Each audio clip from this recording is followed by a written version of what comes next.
보혈로 말미암아 하나님 예배할 수 있는 일이 얼마나 감사한 일인가를 깨달아 우리가 이 시간 하나님 예배하는 이 한 시간의 나눔 가운데 결코 당연하지 않는 하나님의 은혜에 마음껏 감사하고 내 삶에 찾아오신 하나님을 깊이 만나는 귀한 은혜의 시간 되어지기 주님의 이름 축복합니다.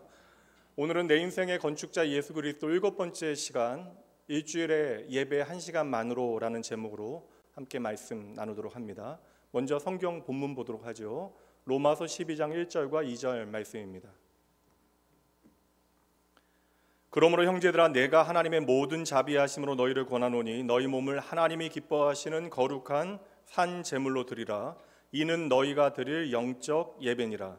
너희는 이 세대를 본받지 말고 오직 마음을 새롭게 함으로 변화를 받아 하나님의 선하시고 기뻐하시고 온전하신 뜻이 무엇인지 분별하도록 하라. 아멘. 얼마 전 은퇴하신 우리 목사님들 식사 접대를 했는데 제가 이제 가장 어린 당연히 이제 목사였고 다 이제 교회 은퇴하신 지 꽤 오래 되신 우리 목사님들 함께 식사하시고 나서 식탁 교제를 나누는데 목사님들께서 이제 하시는 대화의 대부분이 이제 저는 끼어들지 못하고 옆에서 잘 듣고만 앉아 있었는데요. 대부분 이제 건강에 대한 말씀도 그렇게 많이 하시더라고요. 제 체감상 거의 한 90%는 건강에 대한 말씀이 아니었을까? 왜 그렇게 목사님들께서 건강에 대한 이야기를 많이 하실까? 이건 뭐 목사님들뿐만 아니라 이제 연세 좀 드신 어르신들 다들 건강 이야기 많이 하시는데 연세 드신 분들만이 아닌 것 같아요. 이제 좀 이제 제 나이 이제 50대 넘어가게 되어지면 건강에 대한 이야기 많이들 하게 되어지는데 왜 그렇게 건강 이야기 많이 하시죠? 몸이 옛날 같지 않기 때문에 그렇죠. 잘 관리해도 몸이 아픕니다. 그래서 한 목사님께서 하시는 말씀이 참 재밌었는데 이렇게 푹 잠을 주무셨는데 잠을 푹 자고 일어났는데도 누가 밤새도록 자기를 때린 것 같다라는 생각을 하게 되어진대요. 그러니까 아침에 그냥 개운하게 일어나야 되는데 이제 개운한 날이 거의 없다라는 말씀을 하셨습니다. 이제 그중 한 목사님께서 하신 이야기가 제 마음에 좀 남았는데요. 예전에는 독서는 영적인 유익을 위한 것이고 마음의 유익을 위한 것이고 운동은 몸의 유익을 위한 것이다라고 생각을 했는데 나이가 들어가면서 그 생각이 뒤바뀌게 되어졌다라는 말씀을 하시면서 독서보다 운동이 더 영적으로 유익하다라는 생각을 하셨대요. 근데 이건 단지 나이가 들어서 깨닫게 되어지는 진리가 아니라 저는 그 말씀의 의도가 무엇일까에 대해서 좀 생각을 해봤는데 목사님께서 이제 인생의 시간이 지나가면서 모든 사역을 내려놓으시고 이제 깨닫게 되어지는 것은 우리의 인생에 있어서 영혼을 위한 일과 육체를 위한 일이 그렇게 선 긋듯이 분명하게 구분되어지는 것이 아니다. 고린도후서 4장 16절 말씀, 유명한 말씀입니다. 새 번역 성경으로 제가 여러분들과 함께 읽기를 원하는데 함께 읽어보죠. 그러므로 우리가 낙심하지 않습니다. 우리의 겉사람은 낡아가나 우리의 속사람은 나날이 새로워 갑니다. 이거 여러분 예수 믿지 않는 사람들은 절대 이해하지 못하는 이야기입니다. 그들의 입장에 예수 믿지 않는 사람들의 입장에서 생각해 보면 이거 나이 들어가는 사람들이 어떤 자기 위안이나 넋두리가 아닐까라는 생각을 하겠지만 사실 우리만 깨달을 수 있는 영적 지혜가 되어지죠. 예전에는 저도 이 말씀 읽을 때마다 속사람이 새로워진다라는 것을 어떠한 영적인 성숙으로만 제가 이해를 했습니다. 근데 교회에서 성도들을 섬기면서 또 교회를 섬기면서 깨닫게 되어지는 것은 우리가 나이가 들어간다라고 해서 교회 안에서 나이가 들어간다라고 해서 다 속사람이 새로워지는 것이 또한 아닙니다. 다시 한번 깨닫게 되어지는 인생에 대한 중요한 진리가 있죠. 여러분, 모든 사람은 죽음 앞에 평등합니다. 그러니까 시간이 지나게 되어지면 돈 많은 사람이나 돈 없는 사람이나 그 몸이 연약해지고 늙어가게 되어지는 거예요. 근데 그 중에 어떤 사람들은 육신의 연약함을 깨닫게 되어지고 하나님 앞에 가까이 나오게 되어지죠. 육신의 연약함 때문에 내 인생의 문제 때문에 내 인생의 유일한 소망이 하나님이심을 깨닫게 되어지고 오늘 찬양한 대로 예수의 보혈 가운데 내가 새로운 피조물 되어졌다는 사실을 깨닫고 그 인생의 시간 가운데 하나님 앞에 더 가까이 나아가는 믿음의 어떠한 관록이 붙어가게 되어지는 거예요. 그렇게 믿음이 우리 안에서 어떤 힘을 받고 일하게 되어지면 우리의 육신의 힘이 좀 떨어지고 몸이 불편해진다 할지라도 여전히 우리의 몸으로 그간 익힌 믿음의 습관들이 우리 안에서 일하기 시작합니다. 이제 강화되어지는 것이죠. 그래서 교회 안에 보면 낙원교회 안에도 이런 믿음의 체력이 대단하신 분들이 계십니다. 목사가 보기에도 참 대단하다. 우리가 공동체 안에 다 나눌 수는 없지만 이러한 인생의 어려움과 시련 가운데 여전히 하나님을 신뢰하고 하나님 앞에 감사할 수 있는 오늘 나의 존재에 마땅히 기뻐할 수 있는 이유들을 발견하시는 믿음의 체질이 좋은 분들이 교회 안에는 계시죠. 이제 오늘 본문의 말씀을 여러분들과 함께 다시 한번 읽어보도록 할게요. 로마서 12장 1절과 2절 말씀입니다. 함께 읽습니다. 그러므로 형제들아 내가 하나님의 모든 자비하심으로 너희를 권하노니 너희 몸을 하나님이 기뻐하시는 거룩한 산 제물로 드리라. 이는 너희가 드릴 영적 예배니라. 너희는 이 세대를 본받지 말고 오직 마음을 새롭게 함으로 변화를 받아 하나님의 선하시고 기뻐하시고 온전하신 뜻이 무엇인지 분별하도록 하라. 많은 분들이 너무나 잘 알고 있는 말씀이잖아요. 우리가 이 본문의 말씀을 가지고 얼마나 많은 설교와 말씀을 들었습니까? 게다가 제가 생각하기에는 성경 가운데 예배에 대한 가장 유명한 말씀이 이 구절이 아닐까라는 생각이 들어요. 보통 우리가 이 말씀을 읽게 되어지면 그냥 우리의 마음에 가장 먼저 주목하게 되어지는 표현은 거룩한 산 제물로 드리라. 이제 이 말씀이 우리 안에 이제 먼저 자리 잡게 되어지는데 사실 이게 얼마나 어려워요. 내가 거룩한 산 제물로 내 삶을 하나님 앞에 살아드릴 수 있을까? 내가 내 자신에 대하여 죽고 하나님을 향하여 온전히 살 수 있다면 우리의 인생 자체는 말씀 그대로 100점짜리 인생이 되어지는데 우리의 인생은 그냥 100점짜리 예배가 되어질 수 있는데 과연 이것이 우리의 삶에 내 삶에 가능할까? 목회자로 교회를 섬기면서 사실 제 20대 후반으로부터 30대 내내 고민했던 주제가 바로 이 고민이에요. 아무리 교회 열심히 다녀도 내가 믿음이 좋다라고 항변한다 할지라도 내가 잘 죽질 않습니다. 제가 저를 봐도 그래요. 하나님의 말씀에 대해서 잘 알고 있음에도 불구하고 여전히 나는 죽지 아니합니다. 그러니까 내가 하는 생각과 내가 하는 판단이 언제나 하나님의 생각보다 앞서게 되어질 때가 많고 내 판단과 내 생각이 하나님의 생각이라 우리는 착각하게 되어지는 것이죠. 그러니 막상 나를 죽여 하나님의 뜻이 내 삶에 온전히 드러난다? 이거 우리의 삶이 너무나 요원한 일이 되어집니다. 그래서 교회 안에서도 보면 자기 몸을 하나님께서 기뻐하시는 거룩한 산제물로 드리는 그러한 정말 100점짜리 예배자를 만나보는 것은 생각보다 쉽지가 않아요. 그래서 우리가 예배 드릴 때 이 시간 1시간 말씀 나누면서 말씀에 아멘 하는 것은 어려운 문제가 아니지만 막상 하나님의 말씀 앞에 내 몸을 거룩한 산 제물로 드리는 일은 쉽지가 않아요. 그러니 이 일은 나와는 전혀 다른 특별한 믿음을 가진 특별한 어떠한 은사를 가진 사람들만의 이야기가 아닐까라는 생각을 합니다. 왜냐하면 우리는 일주일에 단 한 번 나와서 예배드리는 것도 쉽지 않은 것이 우리의 현실이기 때문에 그러하죠. 그렇다면 이 문제가 과연 오늘 2025년 2월을 맞이하게 되어진 저와 여러분만의 문제일까? 말 그대로 주일에만 변신하는 썬데이 크리스천이 오늘날 이 시대의 교회에만 있는 것일까? 바울 사도가 오늘 로마서의 말씀을 통하여 로마 교회 성도들에게 지금 말씀을 전하고 있는 거예요. 하나님의 마음으로 말씀을 전하는데 그럼 이 편지를 첫 번째 받게 되어지는 독자는 로마 교회 성도들이거든요.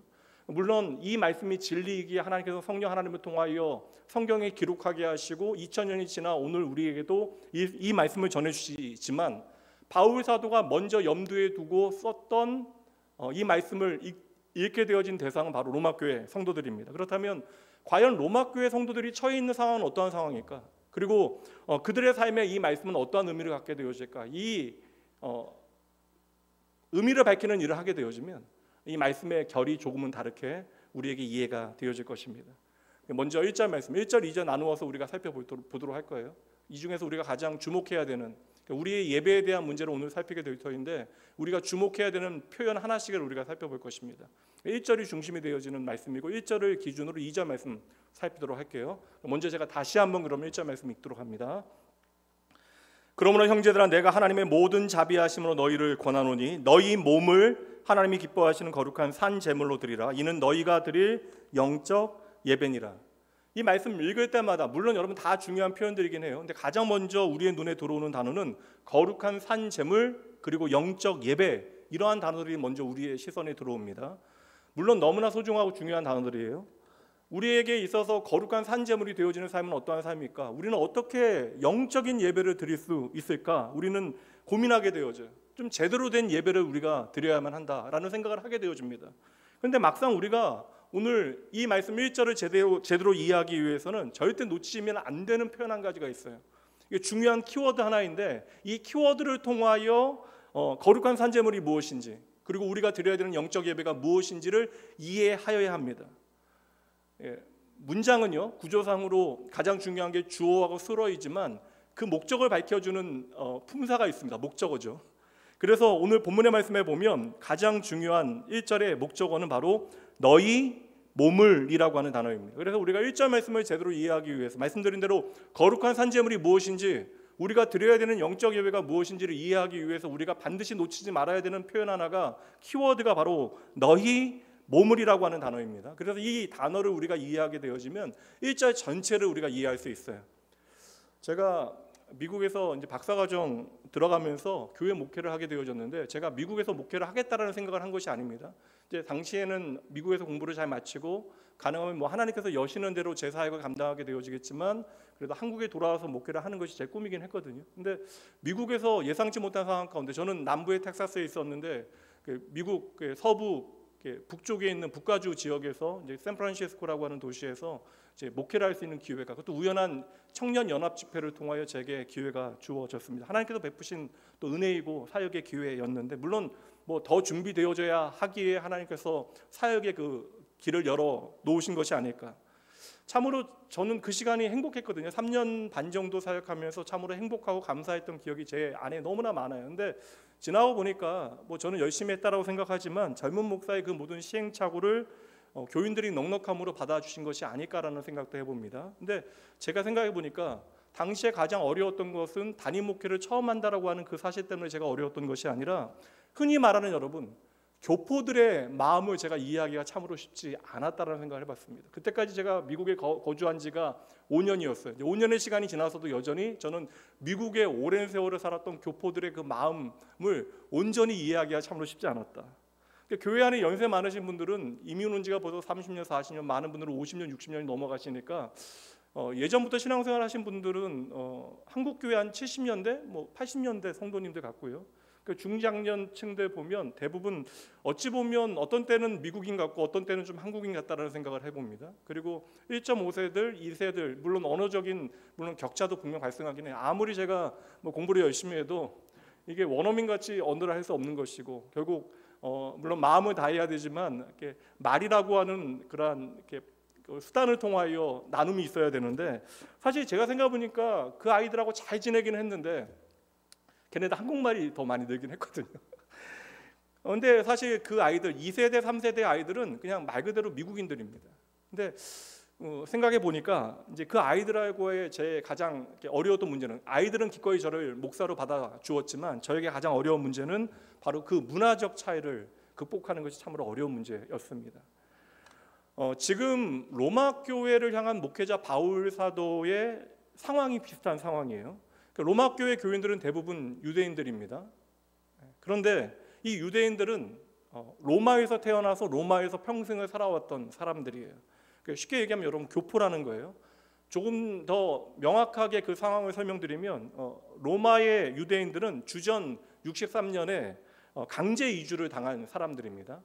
그 당시에 이제 성경이 중간기이기 때문에 이제 나오진 않아요. 신약과 구약 사이에 벌어진 일이기 때문에 나오진 않지만, 당시 유대를 통치했던 하스몬 왕조가 내분을 일으키게 되어진 틈에 로마의 폼페이 장군이 군대를 이끌고 예루살렘을 함락하게 되어지는데, 아주 뭐 초토화시킵니다. 이게 이스라엘의 어떠한 전환점이 되어지는 사건이 되어지는데, 당시 유대인들이 안식일을 지킨다라고 하는 이유, 안식일에는 움직이지도 않으니까 그때의 안식일에 유대를, 예루살렘을 공격하게 되어져서, 여러분 2000년 전의 전쟁인데 여러분 그 전쟁 가운데 12,000명의 유대인들이 학살당하게 되어지고 4만 명의 유대인들이 로마로 끌려가게 되어진 것입니다. 그리고 로마의 4만 명의 유대인들이 끌려간 다음에 지금 120년이라고 하는 세월이 흘러가게 되어진 거예요. 요즘 좀 결혼들이 다 늦어서 요즘은 한 세대를 예전에는 30년으로 잡았는데 요새는 좀 40년 정도 잡아야 돼요. 결혼도 대부분 30대 중반이나 후반에 결혼을 하다 보니까 뭐 한 세대를 한 30년에서 40년 정도 잡아야 되는 것이 오늘날이라면, 사실 2000년 전에 당시는 한 20년을 한 세대로 잡아야 합니다. 그럼 쉽게 얘기하면 120년이라고 하는 세월이 지나갔다면 적어도 뭐 4세대, 5세대, 6세대의 세월이 지나간 거예요. 그러니까 교포 4세대, 교포가 이제 쉽게 하면 1.5세대가 아니라 4세대, 5세대, 6세대 교포들이 지금 있는 거예요. 물론 그들의 삶에 유대의 가치는 분명합니다. 절기를 유대인들은 워낙 정체성이 분명하니까 절기도 지켜요. 그리고 나름대로 유대의 관습을 잘 따르고 있지만 이제 로마에서 살게 되어진 지가 이렇게 120년의 세월이 지나가서 이제 대부분의 로마 교회 성도들이 로마에서 나고 자란 사람들이라는 거예요. 그렇다면 여러분, 그렇다면 그들은 유대인일까요? 아니면 로마인일까요? 당시로 이야기하면 그들은 유대인일까 아니면 헬라인일까요? 사실 그들의 중요한 삶의 방식은 유대의 정통을 따르고 있긴 하지만 중요한 것은 그들이 생각하는 방식과 살아가는 방식은 철저하게 로마의 방식에 영향을 받게 되어졌습니다. 그 로마의 방식이라는 것이 여러분 들어보셨겠지만 헬라니즘이에요. 헬라 철학입니다. 그래서 예루살렘에 살던 유대인들과 이 로마에 살던 유대인들은 완전히 달랐습니다. 그래서 갈등도 많아요. 그래서 사도행전 말씀해 보면 헬라파 유대인들과 예루살렘의 유대인들 사이에서 갈등이 벌어지기도 합니다. 그렇다면 그들의 가장 큰 차이가 무엇일까? 제가 말씀드린 대로 헬라 철학의 영향을 받았어요. 그 가치가 그들의 삶의 세계관이 되어지는데, 그러니까 세상을 보는 안경이 되어지는 거예요. 그 중에 여러분 들어보셨겠지만 듀얼리즘이라고 불리는 이원론이라는 게 있습니다. 쉽게 이야기하자면 영혼과 육체를 구분하여 생각하는 가치관이 그들에게 있었다라는 것이죠. 그래서 로마에 살던 유대인들은 헬라 철학의 영향을 받으면서 쉽게 얘기하면 영혼은 선하고 아름다운 것, 반대로 육신은 천하고 악한 것이라고 하는 이해를 갖게 되어지고 시간이 지나면 지날수록 이 둘의 격차는 날마다 벌어지게 되어져요. 근데 막상 이러한 가치관이 2000년이 지나서 한국교회 안에도 60년대, 70년대, 80년대, 90년대까지 별반 이상하지 않게 받아들여진 이유, 우리가 거부감 없이 이 가치들을 받아들이게 되어진 이유는요, 우리의 어떻게 보면 삶의 토대가 되어지는 유교 사상이라고 하는 그 가치 안에서 이러한 이해를 발견할 수 있기 때문에 그러합니다. 조선시대에 쉽게 이야기하면 여러분 산업공상은 직업체계가 아니잖아요. 이것은 신분제도입니다. 다시 말하면 오늘날은 우리가 겉으로는 신분이 없다라고 이야기하지만 당시에는 신분이 존재했고 그 산업공상이라고 하는 것은 가치를 설명하는 거예요. 그러니까 쉽게 설명을 드리면 몸으로 하는 일보다 머리로 하는 일, 마음으로 하는 일이 훨씬 더 중요하다고 생각을 한 겁니다. 그러니 당연하게 이러한 가치 안에서 우리가 헬라 철학의 그러한 방식들을 좀 별 거부감 없이 받아들였는데 이제 우리의 방식보다도 헬라 철학 안에서는 이러한 차별이 훨씬 더 심했다라는 거예요. 그러니까 여러분 생각해 보세요. 예수의 보혈을 통하여 내가 예수를 믿어요. 예수님만이 나의 구원이심을 믿고 교회 안으로 들어오게 되어집니다. 그런데 이전에 내가 살았던 10년, 20년, 30년, 40년, 50년이라고 하는 그 삶의 가치가 교회 안에 들어와서 하루아침에 변하지 않는 거예요.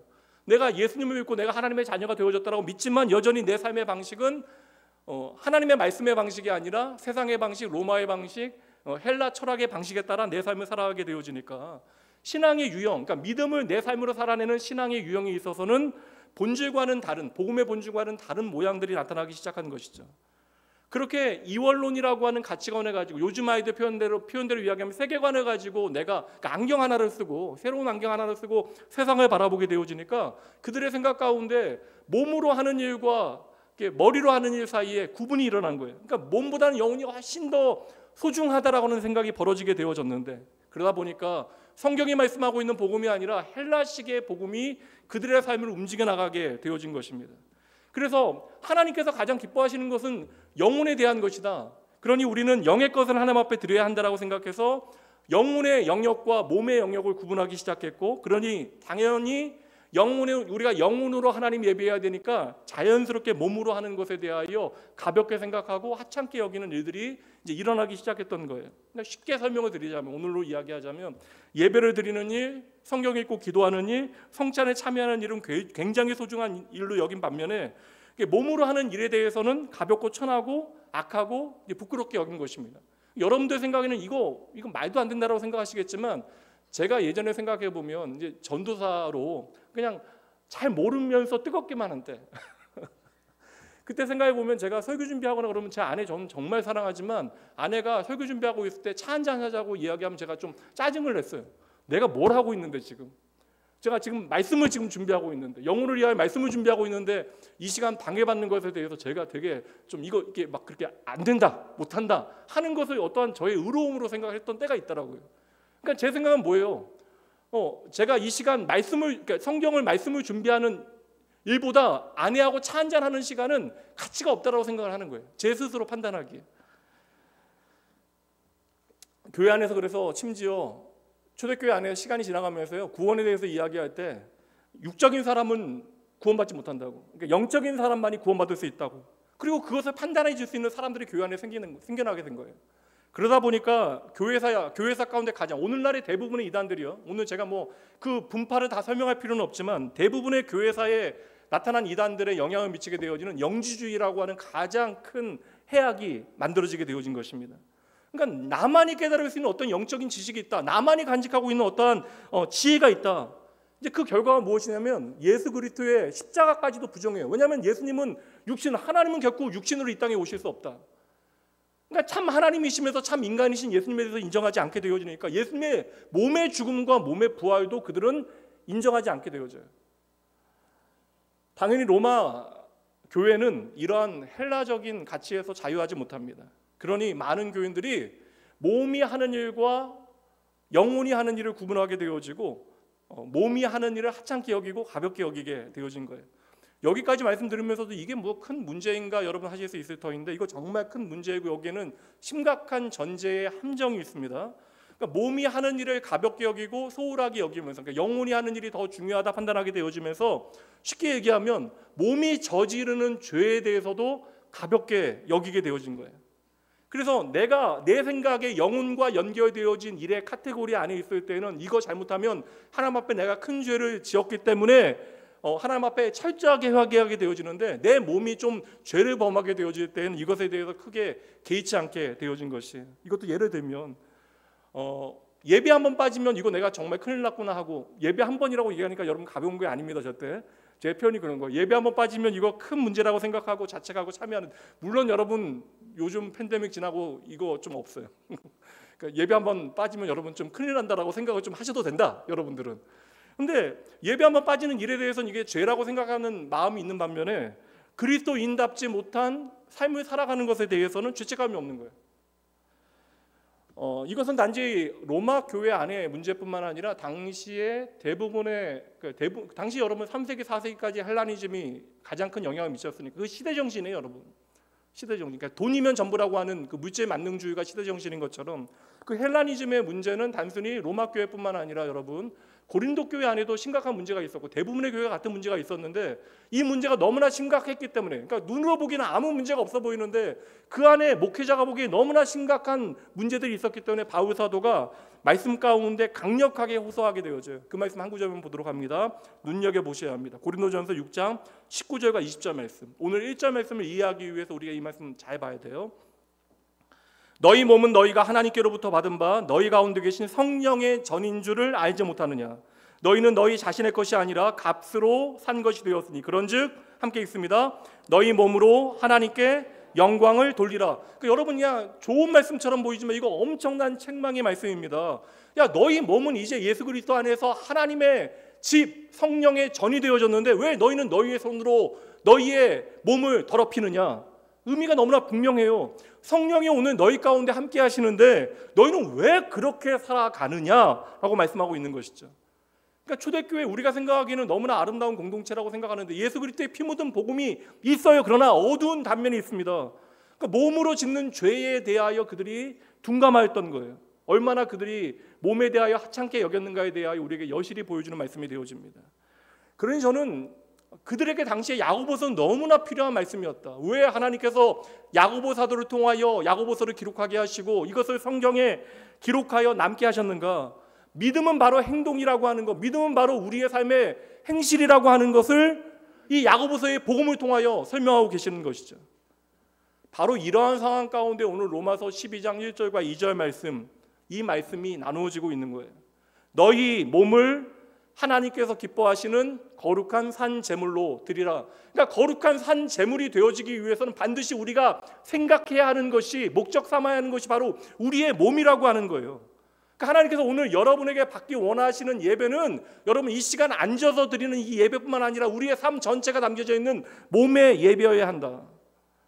하루하루 우리가 살아가게 되어진 우리의 일상의 삶을 하나님 앞에 소중하게 살아드리는 삶의 태도가 우리가 드리는 예배가 되어지는 것이고, 하나님은 그 예배를 바로 영적인 예배로 받으신다. 이게 얼마나 놀라운 말씀이에요. 헬라니즘 그 문화 가운데서는 여러분 절대 말이 안 되는 거예요. 어떻게 몸으로 하는 일이 영적인 일이 되어질 수 있습니까? 그런데 바울 사도가 이야기하는 거예요. 너희가 몸으로 하는 일이 바로 하나님을 향한 영적인 예배가 되어지는 것이다. 결국 예배라는 게 뭐예요, 여러분? 이 시간 한 시간 여러분 이 자리에 가만히 잘 앉아 있는 것이 예배입니까?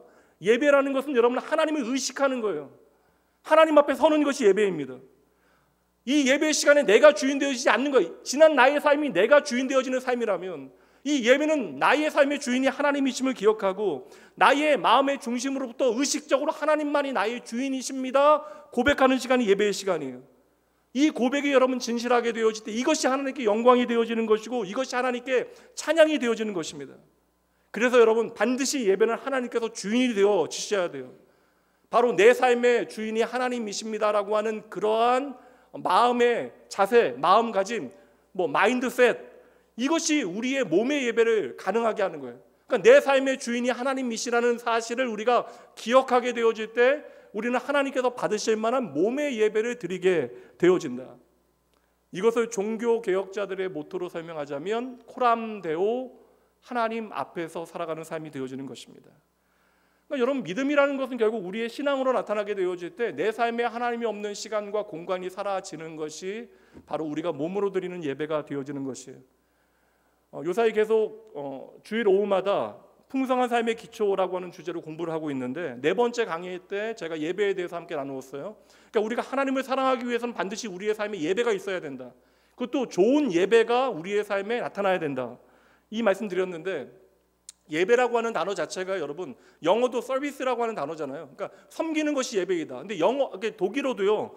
독일어로 예배라고 하는 단어는 고테스 디인트라고 하는 단어예요. 이 단어인데 이게 앞에 고트라고 하는 하나님이라고 하는 단어와 디인넨이라고 하는 섬기다라고 하는 단어가 함께 합쳐진 합성어예요. 그러니까 예배가 무엇인가를 의미를 밝혀주는 것인데 1차적인 의미는 우리가 하나님을 섬기는 것이 바로 예배이다. 하나님이 내 삶의 주인이심을 깨닫고 내가 하나님을 섬기는 일이 예배이다 라고 하는 전제인데 여기서 종교개혁자들이 중요한 방향성을 우리에게 보여주게 되어집니다. 고테스 디인테, 이게 예배가 되어지기 위해서 반드시 우리가 깨달아야 되는 것이 있는데 무엇이냐면 우리가 하나님을 섬기는 것이 예배가 아니라 하나님이 우리를 섬기시는 것, 하나님이 나를 위하여 일하시는 것을 깨달아야 비로소 우리가 하나님을 섬기는 예배가 시작되어진다는 거예요. 그러니 우리는 생각합니다. 내가 하나님을 섬기고 있다고 생각하지만 이 예배의 시간은 도리어 저와 여러분의 삶에 하나님이 오늘도 일하고 계신다는 증거가 되어지는 것이고 내 삶에 일하시는 나의 주인 되신 하나님을 내가 만나게 되어질 때 그 예배에 대한 바른 가치가 우리 안에 세워지게 되어질 때 저와 여러분들은 하나님 받으실 만한 좋은 예배자가 되어질 수 있는 것이죠. 마르틴 루터가 대요리 문답에서 이렇게 예배를 설명해요. 예배에 대한 좋은 정의입니다. 우리 함께 천천히 읽어보도록 할게요. 예배는 하나님의 은혜의 수단으로 하나님께서 죄인을 위하여 일하시는 것에서 출발하여 인간이 그 은혜에 기도와 찬양, 감사로 반응하는 상호 소통의 과정이다. 얼마나 멋진 말이에요, 여러분. 우리는 하나님을 위하여 무언가를 이 예배 시간에 드리고 있다고 생각하는데 그게 아니라는 거예요. 먼저 하나님께서 우리의 삶에 일하신 결과로 우리는 하나님 앞에 예배할 수 있는 것입니다. 그러니까 하나님께서 오늘 나의 삶에 일하고 있다라고 하는 그 반응이 바로 우리의 삶의 예배가 되어줘야 된다. 그러니 우리가 진짜 예배를 드리기 위해서는 내 삶에 하나님이 어떠한 분인가에 대한 분명한 인식과 신앙 고백이 있어야 하는 것이에요. 그러니 여러분, 진정 여러분의 인생이 달라지기 원하신다면 여러분들은 몸의 예배자가 되셔야 합니다. 그러니까 여러분의 삶의 시간에서 하나님을 의식하는 시간이 점점 많아져야 한다는 거예요.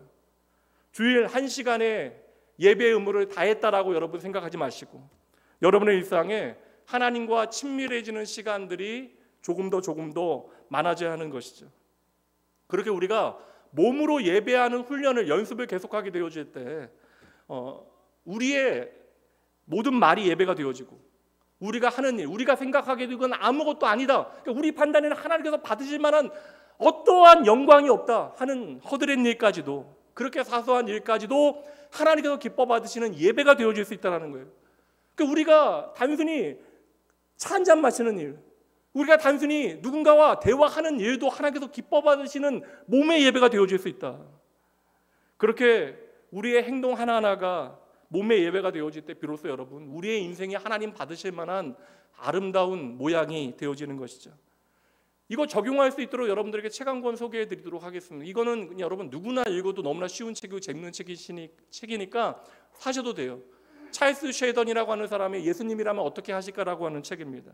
그 130년 된 고전이고요. 제가 중고등학교 시절에 그 철로 역정과 함께 가장 재미있게 읽었던 그리고 충격받았던 책 중에 하나예요.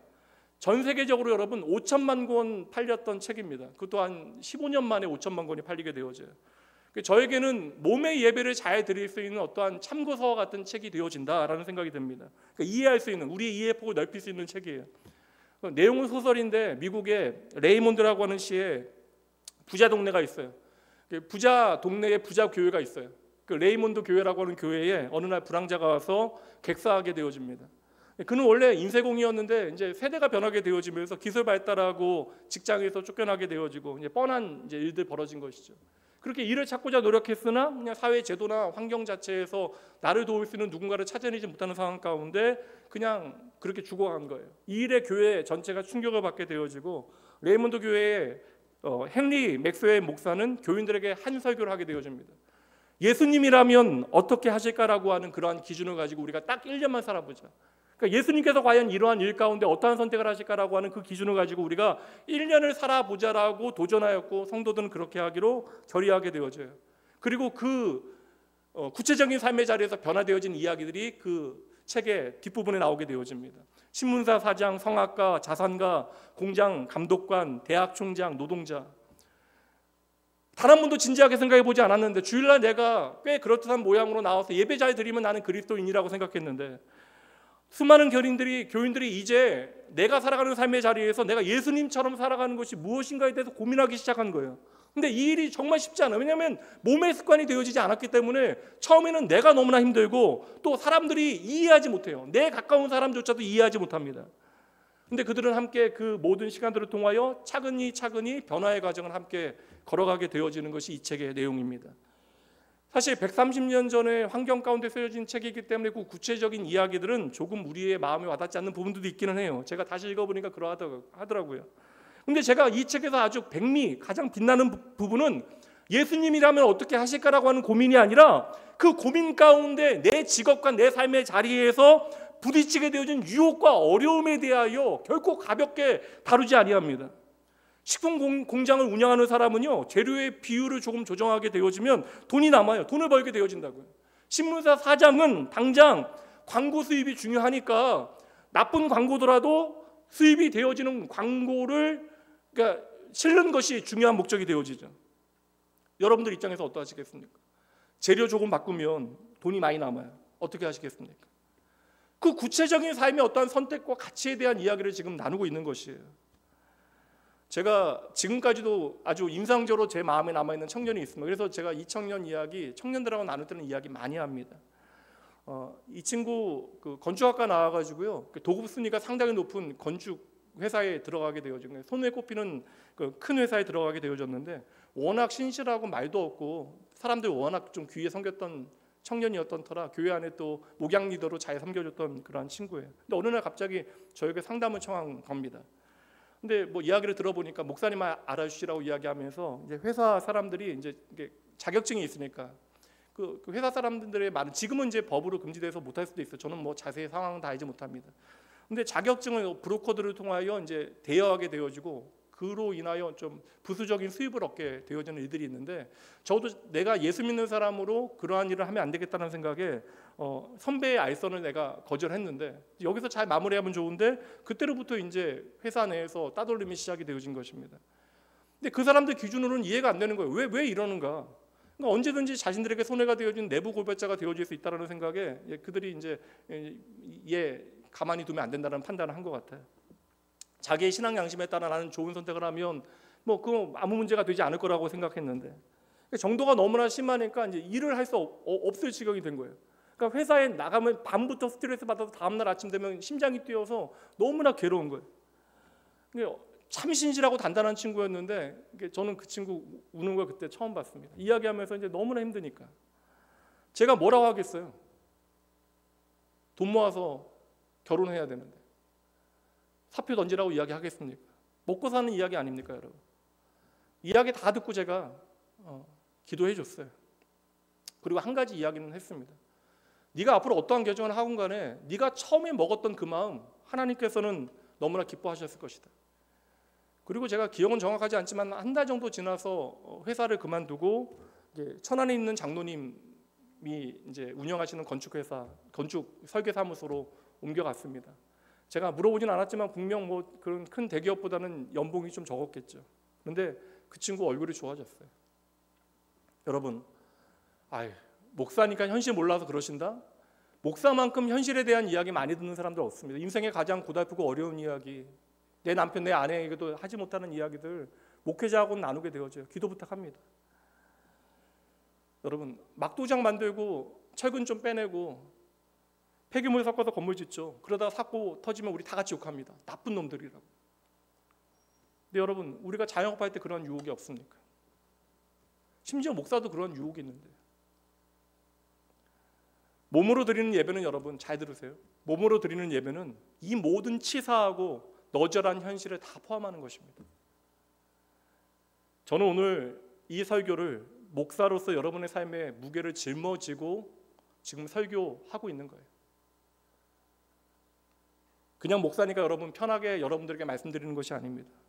여러분의 영혼이 진정 범사에 잘 되기를, 여러분의 인생이 정말 하나님께 계산되어지는 인생이 되어지기를, 그래야 여러분이 몸으로 살아가는 그 모든 삶이 하나님께서 받으실 만한 거룩한 산 제물이 되어지기를 바라면서 오늘 이 시간 여러분들에게 말씀을 전하고 있는 것입니다. 여러분, 이 시간 예배 잘 드리시는 거 너무나 멋져요. 그러나 우리가 몸으로 드리는 예배에 대충 하시면 절대 안 됩니다.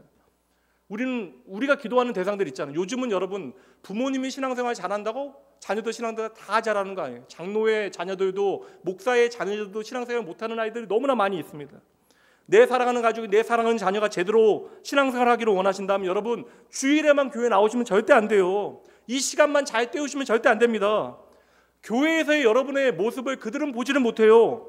그들이 보는 것은 여러분의 월요일, 화요일, 수요일, 목요일, 금요일, 토요일, 여러분의 삶의 자리, 그들과 함께 나누는 삶의 시간들이 바로 그들과 함께 나누는 시간이 되어지는 것이고, 바로 그 자리가 여러분의 삶의 몸의 예배가 되어질 때 그들은 그것을 보고 교회에 대하여, 하나님에 대하여 궁금하게 생각하게 되어지는 것입니다. 지금까지 기억에 남는 또 한 집사님 계세요. 부부인데 젊은 집사님이셨어요. 그분들 사업 새롭게 시작하셨습니다. 그리고 교회에서 개업 예배 함께 드렸어요. 목회자들 가서. 그런데 1년 정도 지나서 회사 어렵다는 이야기 들었는데, 사실 뭐 그때는 이야기만 들었는데 그렇게 빨리 폐업하게 되실 줄은 몰랐어요. 2년 정도 지났을 때 회사를 폐업하셨습니다. 근데 그때 제가 지금까지 인상적인 기억이, 그분이요 폐업 예배를 드려달래요. 폐업 예배 여러분 들어보셨어요? 그러니까 단 한 번, 제가 지금 목회자, 제가 23살부터 해서요 지금 28년 동안 목회자로 지금 교회를 섬기고 있는데, 제가 폐업 예배를 드려본 건 단 한 번이었습니다. 폐업 예배 드리기 위해서 목회자들 갔는데요, 다 이제 집기들하고 모든 거 다 정리되어 있고 휑해요. 테이블 하나하고 이제 의자들만 남겨놓으신 거, 빌리신 건지 아니면 예배를 위해서 마지막 남겨놓으신 것인지. 거기서 함께 예배 드리는 마음이 편하겠습니까, 여러분? 예배 드리고 나서 그분이 이제 기도 제목 주셨는데, 그거 읽고 교육자들 다 마음이 뜨거워졌습니다. 그들의 그 집사님 부부의 폐업 기도 제목은요, 채무자들에게 한 약속 반드시 지킬 수 있도록 하나님께서 몸과 마음을 지켜달라는 기도 제목이었습니다. 여러분, 예수 믿는 사람들도 그냥 눈에 보이는 실패가 있을 수 있어요. 구조적인 모순일 수도 있고, 이것이 우리의 문제일 수도 있고, 상황적인 문제일 수도 있고, 여러분 실패할 수 있습니다. 그러나 저는 확신해요. 그 집사님도 절대 실패하신 분들 아니에요. 하나님께서 기뻐하시는 몸의 예배를 제대로 드리신 분들, 모든 사람들이 너 망했다라고 이야기하는 시간에도 내가 드릴 수 있는 몸의 예배를 하나님 앞에 드린 분들, 여러분 그렇게 몸의 예배는요 눈물뿐만 아니라 여러분 땀이 배어나야 되는 거예요. 신실함과 정직함으로 여러분 드려야 하는 것입니다. 그럴 때 우리의 예배는 100점짜리 예배가 되어지는 것이죠. 이제 1절은 해결됐어요. 이 1절을 근거로 2절 말씀 보도록 합니다. 2절 함께 읽어봅니다. 너희는 이 세대를 본받지 말고 오직 마음을 새롭게 함으로 변화를 받아 하나님의 선하시고 기뻐하시고 온전하신 뜻이 무엇인지 분별하도록 하라. 근데 교회 다니는 사람들 참 똑똑해지니까 이 마지막 나오는 분별에만 동그라미 쳐요. 분별에 대한 관어에 관심을 갖습니다. 그래서 제가 로마서 설교할 때 여러분들 계속 말씀드리지만, 분별은 여러분의 몫이 아닙니다. 여러분들이 분별하지 마세요. 자꾸만 내가 분별하라고 하다 보니까 누군가를 판단하고 미워하게 되어지는 거예요. 문제가 생기는 것입니다.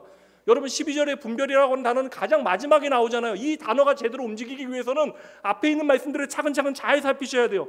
앞에 것들을 잘 해야 뒤에 이 분별도 이제 풀리게 되어지는 거예요. 그래서 우리가 가장 먼저 주목해야 되는 것은 무엇이냐면 바로 새롭게 함으로라고 하는 단어예요. 이 새롭다라고 하는 단어가 여러분 원어의 뜻이 여러분 성질 자체가 변한다는 거예요. 그러니까 단지 그냥 여러분 업그레이드 되어지는 것이 새로워지는 것이 아니라 전혀 다른 제품이 되어지는 것이 바로 이 새롭다라고 하는 단어입니다. 그래서 성경에서 예를 들자면 물이 포도주가 되어지는 것이 바로 이 새롭게 함으로라고 하는 단어가 같은 단어예요. 그래서 물이 포도주가 되어진 다음에 주님께서 하신 말씀이 있는데 그 말씀 보도록 하죠. 마태복음 9장 17절입니다. 새롭게 함으로라는 단어가 여기 나와요. 새 포도주는 낡은 가죽 부대에 넣지 아니하나니 그렇게 하면 부대가 터져 포도주가 쏟아지고 부대도 버리게 됩니다. 새 포도주는 새 부대에 넣어야 둘이 다 보전되느니라. 여기서 새 부대의 새, 영어로는 new라고 하는 단어인데 이 단어가 새롭게 함으로와 똑같은 단어. 근데 재밌는 게 뭔지 아세요? 새 포도주와 새 부대의 새가 똑같은 새인데 이 단어가 다른 단어예요. 왜냐하면 여러분 포도주는 변하기 때문에 그러합니다. 그래서 새 포도주는 변하지 아니하도록 새 부대에 담아야 한다는 거예요. 그래서 우리가 제대로 하나님 안에서 분별하기 위해서는 내가 예수 그리스도의 복음 안에서 새로워지기 위해서 날마다 애를 써야 한다는 거예요. 그렇게 날마다 내가 하나님께서 나를 새롭게 하셨으니 새로워지기 위하여 애를 쓰게 되어지면 우리는 저절로 하나님의 선하신 뜻이 무엇인지 깨닫게 되어지고 그 뜻에 그러니까 분별의 결과는 순종이어야 되는데 남에게 적용하는 것이 아니라 그 분별의 결과는 나에게 적용하여 내가 순종하여야 하는데 그 순종의 열매는 바로 내가 새로워지기 위하여 애를 쓸 때 우리의 삶에 시작되어지는 일. 여기 계신 분들 중에 교회 등록하신 지 1년 안 되신 분들도 계세요. 그리고 낙원교회 등록하신 지 20년, 30년, 많게는 40년까지 되시는 분들도 계십니다. 오늘 불편해도 좀 여러분 들어주세요. 저도 이 말씀 절대 편한 말씀 아닙니다. 아픈 말씀이에요. 여러분들이 교회 다닌 시간이 여러분의 믿음을 보장하지 않아요. 날마다 우리가 새로워지려고 애쓰지 않으면 우리의 믿음은 퇴보합니다. 처음에 나누었던 말씀으로 여러분 설명드린다면 우리의 겉사람이 낡아지는 것만큼 우리의 속사람도 함께 낡아집니다.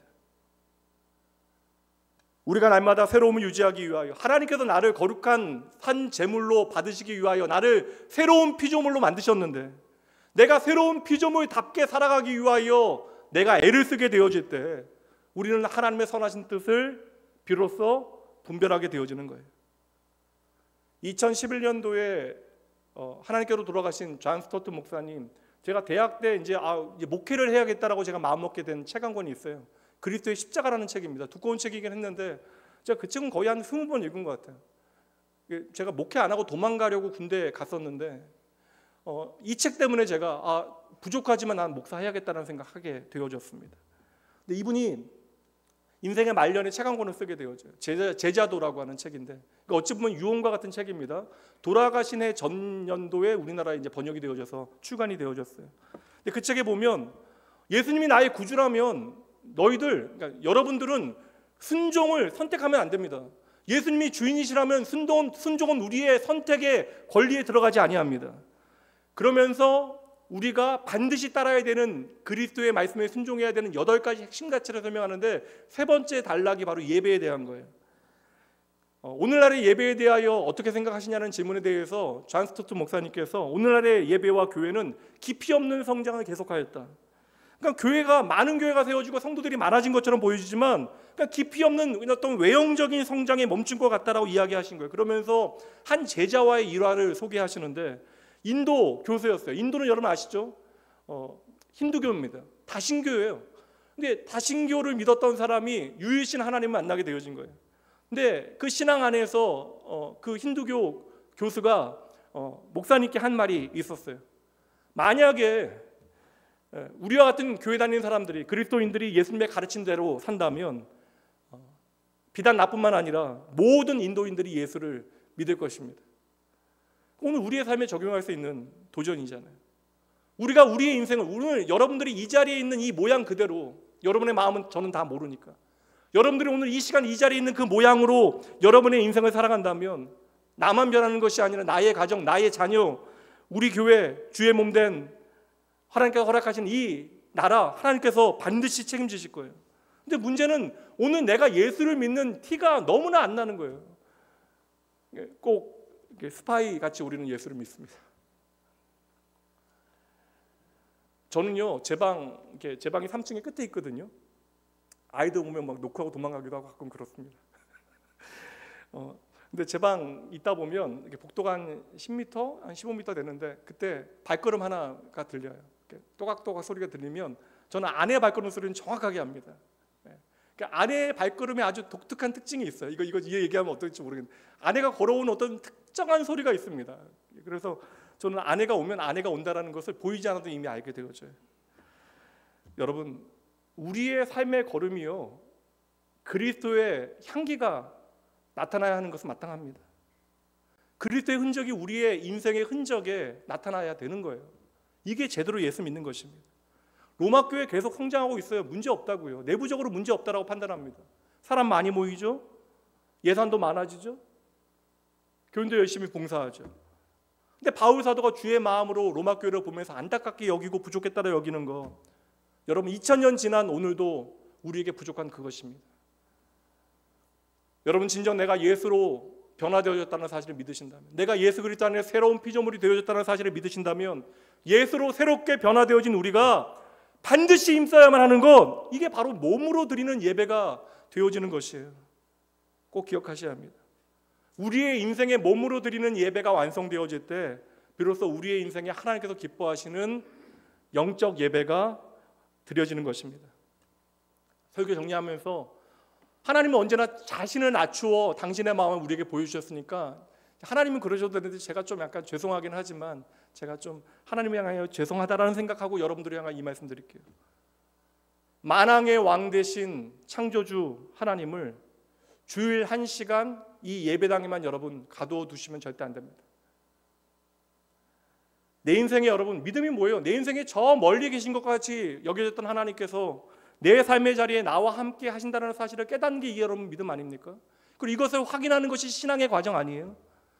저 멀리 계신 하나님께서 오늘 내 삶의 자리에 나와 함께 하신다는 사실을 우리가 제대로 깨닫게 되어질 때 우리는 몸의 예배를 신실하게 정직하게 드리기 위하여 애쓰게 되어지는 거예요. 내 삶의 모든 자리, 그 영역은 넓어져야 되는데 내 가정과 내 직장과 내 가게와 내가 다니는 학교에서 누군가와 커피 한잔 나눌 때에 홀로 쉬는 시간에 설거지하게 되어질 때, 공부할 때 손님들과 나누는 대화 가운데 내가 그렇게 지긋지긋하게 여기는 회사일하는 그 모든 시간까지 하나님의 자녀라고 하는 이름으로 내가 감당하게 되어지는 모든 일이 바로 하나님께 드리는 예배가 되어진다는 사실을 내가 인식하게 되어질 때 그때로부터 우리의 인생은 변화되기 시작하는 거예요. 오늘은 여러분 이 말씀으로 마무리하도록 할게요. 고린도전서 10장 31절 함께 읽습니다.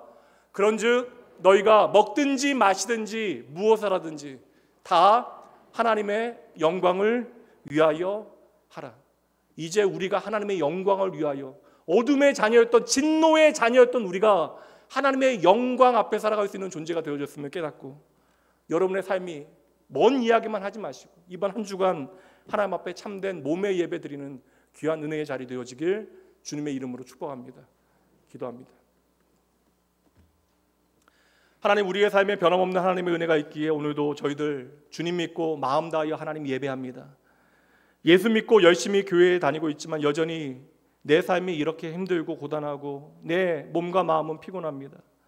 주여, 이때가 바로 하나님을 향하여 참으로 예배하여야 하는 때임을 저희들 깨닫게 하시어 모든 고단한 현실을 딛고 일어날 힘과 모든 역경을 넘어설 용기가 참된 예배를 통하여 우리에게 오늘도 주어짐을 믿습니다. 하나님, 이 놀라운 회복의 이야기가 오늘 이 예배당 안에 가득하게 하시고 우리의 삶의 자리에서 시작되어질 수 있도록 주여 함께하여 주시옵소서. 내 인생의 건축자 되신 하나님 아버지, 결국 내 인생의 시작이 아버지 하나님으로부터 시작되어졌기에 마지막은 하나님 앞에서 확인받게 되어질 터인데, 오늘 하루 나에게 주신 모든 시간 또한 우리가 살아가게 되어질 또 다른 한 주의 모든 날들이 그렇게 하나님 앞에 사라지는 인생 되어질 수 있도록 하나님 저희를 깨워 주시옵소서. 몸으로 예배하게 하시옵소서. 내 머리의 모든 생각과 내 입에서 나오는 모든 말 가운데 내 손이 행하게 되어지는 모든 일과 내 발이 향하는 모든 곳에서 예수 그리스도를 먼저 생각하게 하시고 진정 주님께서 기뻐하실 일을 고민하고 애쓰는 주의 자녀들 되어질 수 있도록 주여 이들의 삶을 붙들어 주시옵소서. 이 예배당에서 드려지는 모든 예배를 삶의 구체적인 자리로 이어가게 하시기 위하여 우리 인생의 모든 곳에서 나에 앞서 걸으시고 내 삶을 인도하시는 나의 길과 진리 되신 예수님 이름으로 축복하며 간절히 기도합니다. 아멘. 오늘 나눈 말씀 우리 묵상하면서 헌금 봉헌할 터인데 이 시간 오늘 우리의 결단과 다짐 위하여 소프라노 민수견 집사님 찬양해 주시겠습니다.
감사합니다. 봉헌합니다.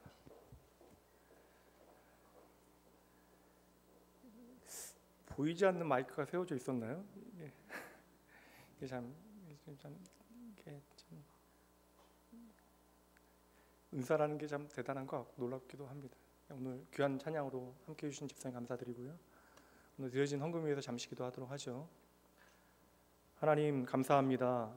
저희 연약함 있는 그대로 받아주시고 오늘도 저희를 하나님 거하시는 집으로 만드시기 위하여 말씀 주심에 감사합니다. 저희의 삶에 하나님을 향한 아름다운 몸의 예배가 계속 되어지게 하시고 그리하여 하나님 받으실 만한 영적 예배자 되어질 수 있도록 저희를 붙들어 주시옵소서. 이 시간 말할 수 없는 주의 은혜에 대한 감사함으로 저희 마음과 삶의 고백이 담긴 이 헌금 주님께 드립니다.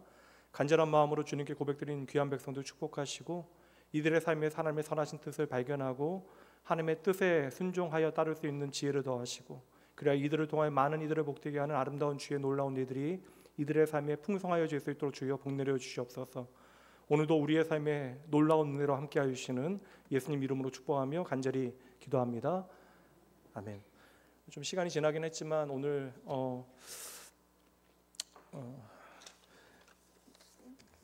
잠시 소개할 분 계십니다. 우리 어제 결혼한 우리 지수하고 송창범 형제, 문지수, 송창범.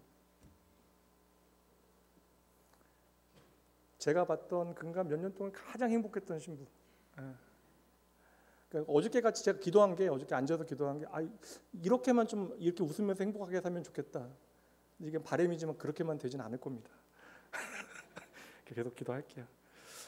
왜냐하면 사실 이게 좀 지수는 워낙 여러분들 많이 아시겠지만 이게 영화 보고 오랫동안 반주하는데 청년들 아무도 없는 데서 신실하게 그냥 그 자리 지키는 것도 그냥 너무 착하고 신실한 친구인데 지난주 이제 지수 위에서 청년들 기도할 때 뭐 목사님도 울컥하시고 뭐 사람들 울었다고. 왜 울려요? 지수가 이제 남편 교회 갑니다. 데리고 와야 되는데 언제든지 와도 돼요. 3년씩 해도 되고. 그래서 좀 아쉬운 마음이 있어가지고 우리 지수 오늘 이제 금방 예배 마치고 떠나지. 인사 꼭 나눠주시고요. 끝나고 지수야 앞에 서서 남편하고 인사해. 잘해주세요. 창범 형제가 우리 교회 오면 무조건 창범 형제 편만 들고 내가 잘할 건데 가니까 맞죠? 목사님 좋아 보이시긴 하더라. 근데 우리 지수 잘 챙겨주셔야 돼요. 기도할게요.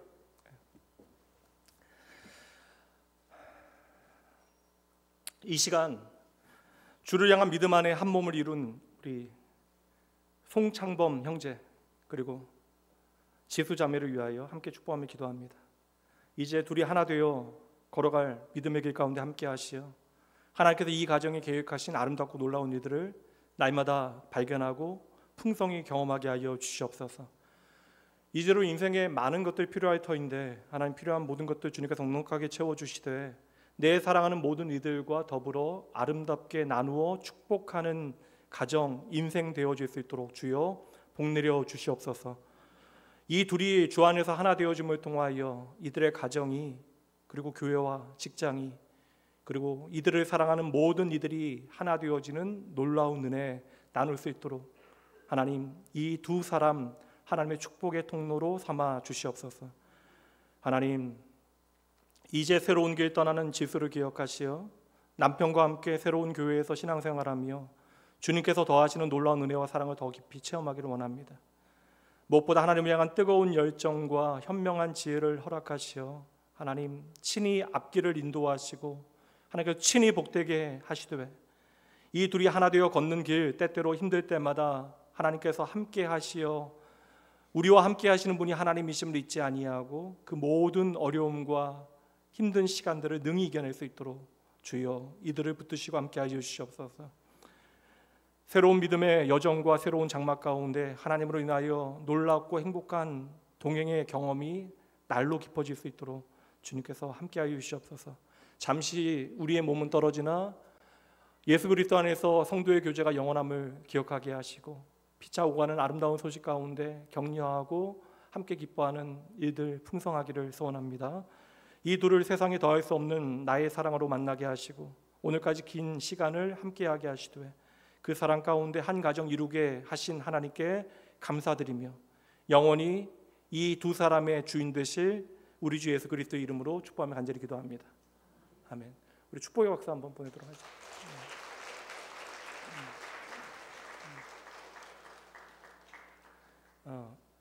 자리에서 일어나실까요? 네. 오늘 우리 떠나는 지수 위에서 한번 축복하면서 찬양할까요? 네.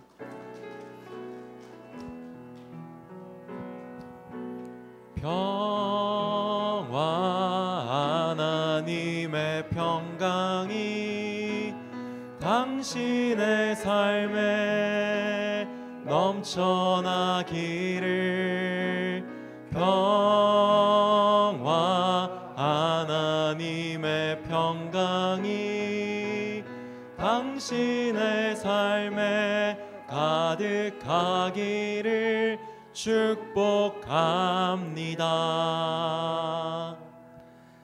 귀한 일이지만 가능하면 결혼하시는 분들 떠나면 안 됩니다.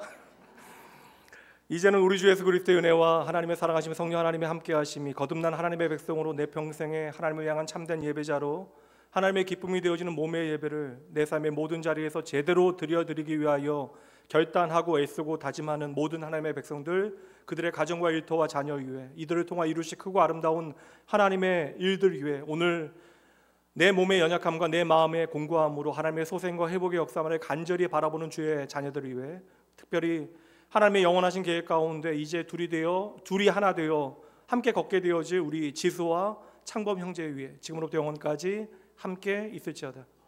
아멘.